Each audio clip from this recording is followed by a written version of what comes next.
안녕하세요. 뜨는 뉴스입니다. 이태원 클럽발 확진자가 확산되고 있는 가운데 이곳의 방문자들은 자진해서 협조에도 모자란 마당에 무직자라고 거짓말하고 증상이 나온 뒤에도 출근하고 미성년자가 속이고 출입하는 등 그 뒷수습을 하는 데 있어 극강의 이기주의를 보이고 있어 국민들의 공분을 사고 있습니다. 이 와중에 블랙 수면방의 실체가 드러나며 국민적 분노를 넘어 국민적 혐오 감정까지 불러오고 있습니다. 이태원 클럽을 방문했던 확진자들은 남성 동성애자들의 찜질방인 블랙 수면방을 찾은 걸로 알려지며 그들만의 세계가 수면 위로 떠올랐습니다. 블랙 수면방은 찐방 찜질방으로 불리며 남성 동성애자들의 성욕을 해소하기 위한 장소로 알려졌습니다. 또 야간에 더욱 활성화되는 이곳은 금요일부터 일요일까지 신발장의 공간이 없을 정도로 많은 이들이 방문했다고 합니다. 여러 개의 칸막이 방으로 이루어진 이곳은 어두컴컴한 방 안에서 성적인 행위가 주목적이기 때문에 손 소독제 사용이나 마스크 착용 등 기본적인 사회적 거리두기는 거의 불가능하며 또 출입구에선 외모에 따라 입장 여부를 결정하는 것으로 알려졌습니다.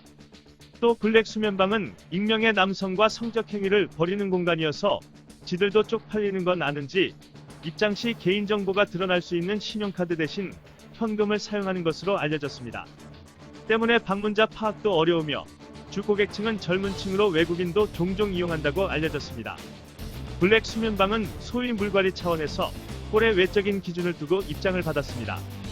이 기준을 살펴보면 뚱뚱하신 분 퇴실 조치, 45세 이상 출입 금지, 복도에서 라이터를 켜시는 분 퇴실 조치, 타인을 촬영하거나 촬영 목적으로 출입하신 분 퇴실 조치, 폭력적이거나 타인에게 시비를 거시는 분 퇴실 조치 등의 출입 조건을 적어놨습니다. 참 가관입니다. 그동안 그들이 이런 장소에서 무슨 짓을 해왔건 저를 포함한 대부분의 국민들은 관심도 없었고 알고 싶지도 않았습니다. 아마도 소위 성소수자들은 그러길 원하고 그게 더 편했을 겁니다. 그런데 하필 이 시국에 남들은 더한 것도 참는 마당에 밀폐된 곳에서 지랄을 하다가 큰일을 만드냐는 겁니다. 이 일이 성소수자에게만 피해를 주고 그들이 뒷수습할 정도의 일이라면 이렇게 비난하지도 않습니다.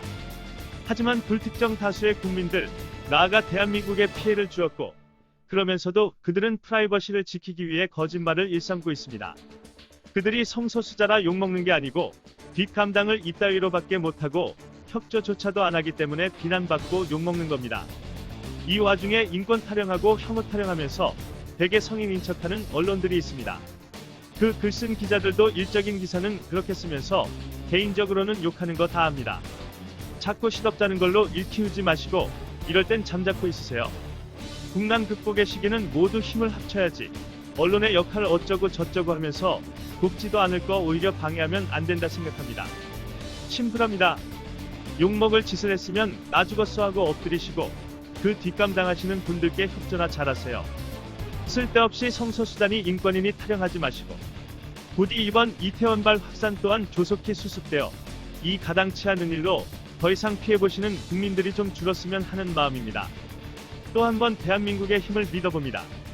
이상 뜨는 뉴스였습니다.